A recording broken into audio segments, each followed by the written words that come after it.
संगीत के 3 हिस्से हैं हमारे देश में, गायन है, वादन है, नृत्य है। तीनों ही विशेष हैं पूरी दुनिया में, और वो भी हमारी सभ्यता, हमारी संस्कृति, हमारी जलवायु, हमारे पर्यावरण, हमारे वातावरण आदि आदि को ध्यान में रखकर विकसित हुए। अगर आप भारतीय नृत्यों के बारे में बात करें तो पहाड़ के जो क्षेत्र हैं इस देश के, वहां पर होने वाले नृत्य और मैदान के जो क्षेत्र हैं वहां पर होने वाले नृत्यों में जमीन आसमान का अंतर आपको मिलेगा। एक उदाहरण से समझाता हूं। हम मणिपुर जाएं तो मणिपुरी नृत्य हम देखेंगे। मणिपुरी नृत्य में पद संचालन जो होता है, पांव का संचालन जो होता है, वो बहुत धीरे धीरे धीरे धीरे स्लो मूवमेंट में है। और हम अगर मैदान में आके कथक देखना शुरू करें तो पद संचालन उसमें बहुत तेज है, क्योंकि मैदानी इलाके में तेज पद संचालन पर नृत्य किया जाना बहुत आसान है, संभव है। पहाड़ी इलाकों में तेज पद संचालन पर न नृत्य हो सकता है, न उससे शरीर को संभाला जा सकता है। माने नृत्यों का विकास भी हमारे यहाँ हुआ है तो जलवायु और पूरे वातावरण की जरूरत के हिसाब से है।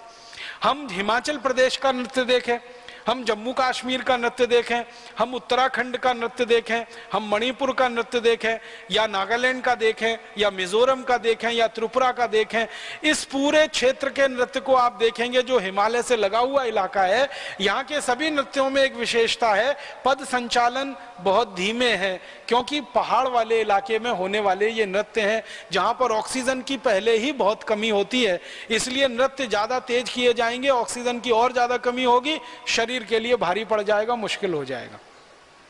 अब हम मैदानी इलाके में आते हैं, उत्तर प्रदेश में आते हैं, मध्य प्रदेश में आते हैं, महाराष्ट्र में आते हैं, तो यहाँ के नृत्यों को देखेंगे तो इन नृत्यों का पद संचालन बहुत तेज है, क्योंकि यहाँ ऑक्सीजन की कोई कमी नहीं है और श्वास को लेने में कोई मुश्किल नहीं है।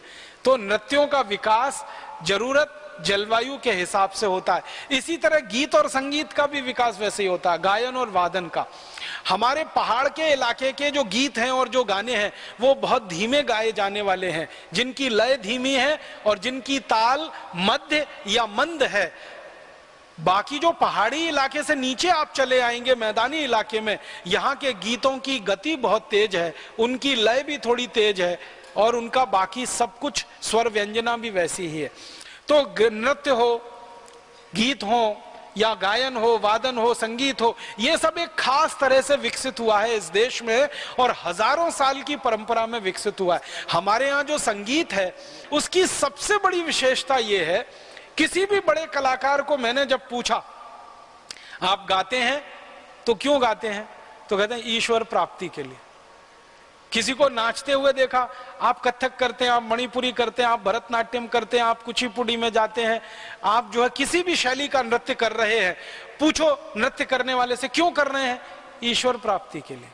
कोई गा रहा है ईश्वर प्राप्ति के लिए, कोई नाच रहा है ईश्वर प्राप्ति के लिए, कोई बजा रहा है ईश्वर प्राप्ति के लिए। बहुत बड़े संगीतकारों को जो वादन में इस देश में निपुण हैं, प्रवीण हैं, बांसुरी वादक हैं, वायलिन वादक हैं, सितार वादक हैं, सरोद वादक हैं, कई बार मैंने उनको पूछा तो वो एक ही उत्तर देते, ईश्वर प्राप्ति के लिए। मतलब गीत और संगीत हमारे यहाँ ईश्वर प्राप्ति का अभिन्न अंग है, भगवान को प्राप्त करने का अभिन्न अंग है, माने मोक्ष की तरफ ले जाने वाला सबसे अच्छा रास्ता माना जाता है। ये हमारे संगीत का आधार है।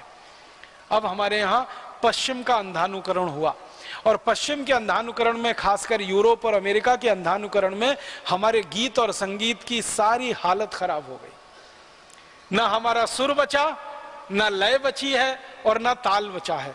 और ऐसे ऐसे गीत हमारे देश में घुस गए जिनको गाना तो छोड़ दीजिए, जिनके शब्दों का उच्चारण करने में शर्म आती है।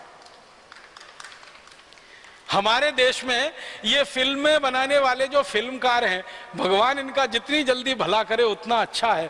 इन्होंने ऐसा सत्यानाश किया है भारतीय गीत संगीत और नृत्य का, पश्चिमी की धुनें चुराते हैं, अमेरिका और यूरोप के गानों की धुनें चुराते हैं और हिंदी शब्द देकर उनको गड़बड़ झाला बनाकर पेश कर देते हैं और एक ऐसा शब्द उसका इस्तेमाल करते हैं, ये फ्यूजन है।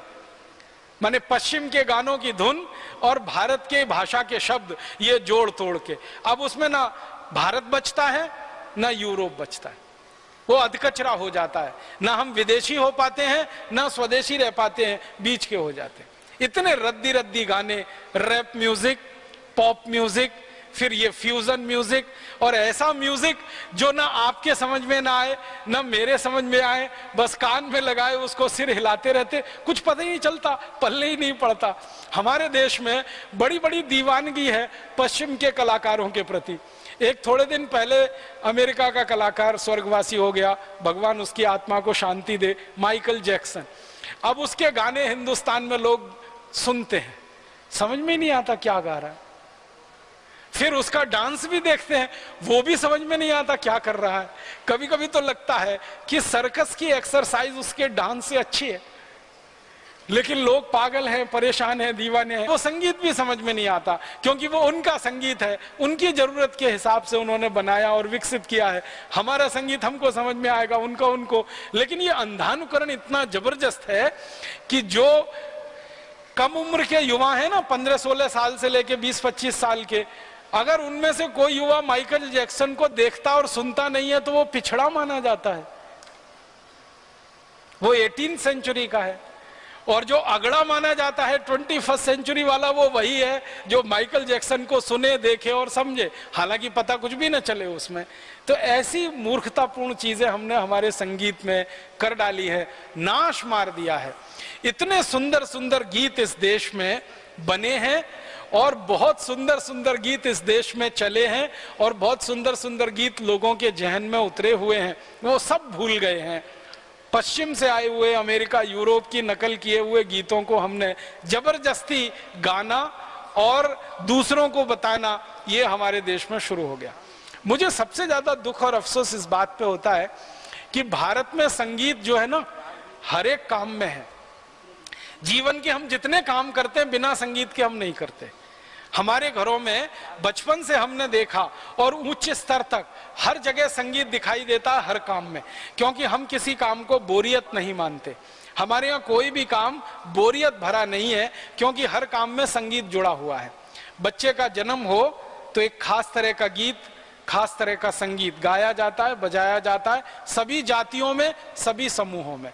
बच्चों का विवाह हो, युवा हो जाए तो खास तरह के गीत गाए जाते हैं, खास तरह का संगीत बजाया जाता है। फिर इसी तरह से जीवन के कोई भी काम हम करें, जैसे हम खेत में गेहूं बो रहे हैं, धान बो रहे हैं, मक्की डाल रहे हैं, बाजरी डाल रहे हैं, तो मैंने गांव में देखा है माताओं को खास तरह के गीत गाते हुए वो खेतों में बुआई का काम करती हैं, और खास तरह के गीत गाते हुए कटाई की जाती है, खास तरह के गीत गाते हुए धान को घर में लाया जाता है, खास तरह के गीत गाते हुए उसको सहेजा जाता है, संवारा जाता है। माने हर काम हमारा गीत संगीत से जुड़ा हुआ है, और खास तरह का, विशिष्ट तरह का है। पश्चिम में तो कुछ है नहीं ऐसा, यूरोप में तो कुछ ऐसा है नहीं, अमेरिका में तो कुछ ऐसा है नहीं। जीवन का हर काम संगीत के साथ किया जाए, ये तो सवाल ही नहीं उठता। ये तो भारत में ही है। शायद इसलिए है कि भारत में किसी काम में बोरियत नहीं आनी चाहिए, वो काम बोझा नहीं लगना चाहिए, इसलिए गीत संगीत के साथ शुरू किया जाता है और खत्म किया जाता है। मैंने तो, मुझे बचपन का याद है, गांव में एक दूसरे का घर बनाने में एक दूसरे की मदद करने वाले लोग भी खास तरह के गीत और संगीत से ही करते रहते हैं। किसी के घर में छप्पर डालना है, किसी के घर का छप्पर उतारना है, किसी के घर में खपरेल डालनी है, किसी के घर की खपरेल बदलनी है, पूरा गांव इकट्ठा होता है, खास तरह के गीत गाए जाते हैं, और ये सब काम होता चला जाता है। और भारत में ये गीत संगीत जो विकसित हुआ है, इसमें दो हिस्से रहे हैं।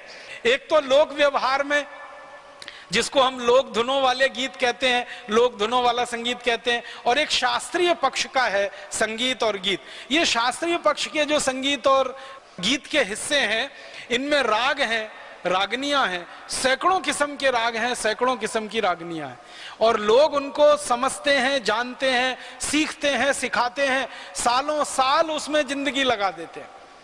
कई ऐसे भारत में संगीत के कलाकार रहे हैं, 40-40 साल, 50-50 साल सीखते रहे, और उनको पूछा जाता है कितना सीखा, कहते हैं बहुत थोड़ा सा सीखा, अभी बहुत सीखना बाकी है। माने संगीत का इतना विशाल महासागर जिस देश में रहा हो, सैकड़ों किस्म के राग, सैकड़ों किस्म की रागनियां, सैकड़ों किस्म की ताने, सैकड़ों किस्म की धुनें, या बल्कि कहें तो हजारों किस्म की धुनें, हजारों किस्म की ताने, हर स्थानीय जाति समूह की अपनी धुन। अगर आप किसी बांसुरी वादक अपने भाई से को पहाड़ी धुन सुनाओ तो बिल्कुल अलग है वो बांसुरी पर, और मैदानी धुन सुनाओ तो वो बिल्कुल अलग है बांसुरी पर। सितार पर उनको कहो कि पहाड़ी धुन सुनाओ तो अलग है, बांसुरी पर धुन सुनाओ तो बिल्कुल अलग है। तो जब पहाड़ी धुन अलग है, मैदानी धुन अलग है, और उन धुनों के नीचे वर्गीकरण इतने ज्यादा हैं, इतना विशेष किस्म का संगीत और गीत जिस देश में विकसित हुआ हो, वहां के लोग ले दे के वो माइकल जैक्सन पर नाचे गाए, या माइकल जैक्सन जैसा बीथोवन जॉर्ज जैसे संगीत पे नाचे गाए जो ना समझ में आता है, ना उसका ए पता है, ना जेड पता है, ना का पता है, ना खा पता है, बस हो रहा है तो कुछ हाथ पैर ऊपर नीचे कर लेना है, किसी तरह शरीर को इधर उधर हिला लेना है, वहां हम जाकर फंस गए हैं। ये हमारे गीत संगीत का बहुत जबरदस्त सांस्कृतिक अधःपतन। हमारे बच्चों को बचपन से शिक्षा में जो संगीत पहले शामिल होता रहा, गुरुकुलों की जो शिक्षा पद्धति इस देश में रही है, उसकी सबसे बड़ी विशेषता रही है कि गुरुकुलों में बच्चों को बचपन से पहली कक्षा में दो ही चीजें सिखाई जाती थी, गणित और संगीत। संगीत और गणित बच्चे इस देश में बचपन से सीखा करते थे, पहली कक्षा से। तो जब आप संगीत के साथ चीजें सीखेंगे तो आपको कोई चीज बोझल होने वाली नहीं है, तो जीवन में आनंद ही आनंद आपको मिले। तो भारत में हर काम करते हुए जो आनंद की अनुभूति होती रही है, उसका एक बड़ा आधार रहा है हमारा संगीत, हमारे गीत।